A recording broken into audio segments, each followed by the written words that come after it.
Audience? Is it a small audience?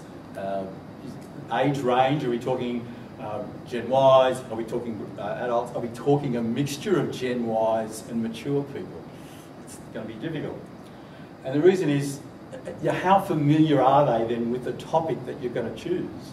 Because the last thing you want to do in a speech is have to spend time explaining concepts to the audience that they're not familiar with. You know, with an older audience, a much older audience, try explaining social media and the ramifications. It's going to be too difficult. You shouldn't go down that path.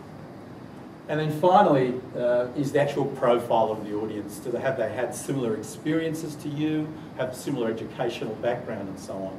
Again, in the material, the Toastmasters link on the handouts I give you, this guy gives a great example of where he went to a speech once where the fellow was talking about the need for gun control, very topical, and he talked about the reasons for it and so on.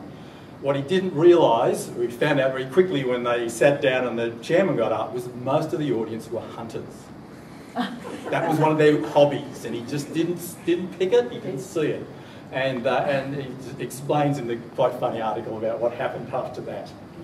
So again, know your audience. The next is to consider the occasion that you're at. As we said, wedding speech, after dinner speech in particular.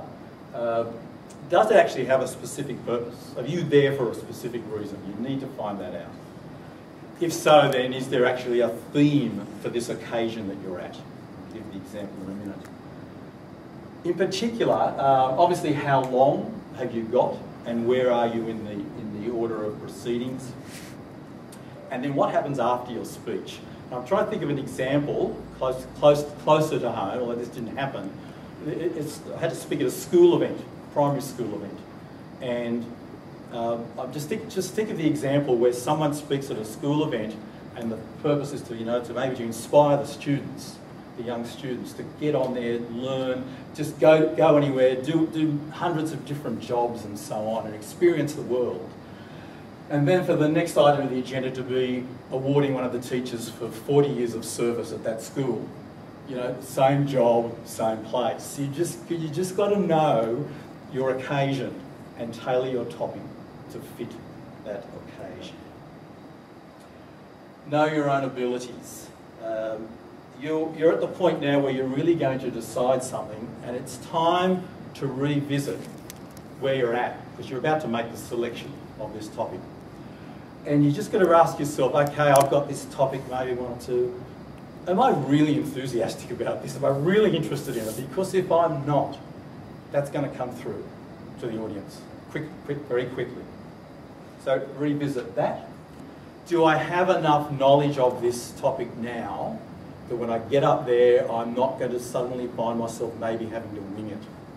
Because again, the audience will see that and they'll shut down. And the end measure is, are you ultimately, do they look at you, hear you, and are you an authority in what you're talking about, whether it be your own personal experience or some other topic? It is a good measure. The last thing you want is an audience where you start to see the folding of the arms and the sort of looking away and so on. They give away. So you need to review that and be confident before you proceed anymore. And the final thing that's added there is it's more getting now over into the formation of the speech, but it is still important of the topic, is that don't choose a topic that's really broad. Because in the end, as we all know, we're going to have to take a topic and shoehorn it into the time we've got. Whether it's 5 minutes or 30 minutes, we're going to tend to be wanting to, we've got to fit it in the time available. So you need to be specific. So you've got the allotted time. A topic, as we do in Toastmasters, we tend to think in 3, so you're going to have this broad topic and there are going to be probably about 3 points to cover in that topic.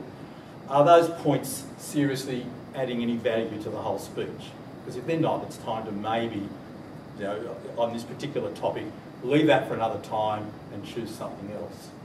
And finally, are you actually able to maybe hone this speech down to something really useful, given the topic? And in this regard, I found mind maps to be really useful. I don't know many people here use them. You Google them, there's lots of information about them. It's based on the neural patterns in your mind, but you simply start with the topic world conquest in this case. You start with a topic and then you broaden out into the things that could be related to that topic, and on you go till you reach the end of it. And you sit back and say, that's way, yeah, it's way too much. I'll need to do all of this to fit the time. Or, no, yeah, there's 3 really good strands to this topic. And you can actually see your entire topic there in front of you on a mind map. That's a personal thing, it's not in Toastmasters, but it's a personal thing that I use for every speech. And it's a way of scoping that topic to do this last thing about, let's be specific.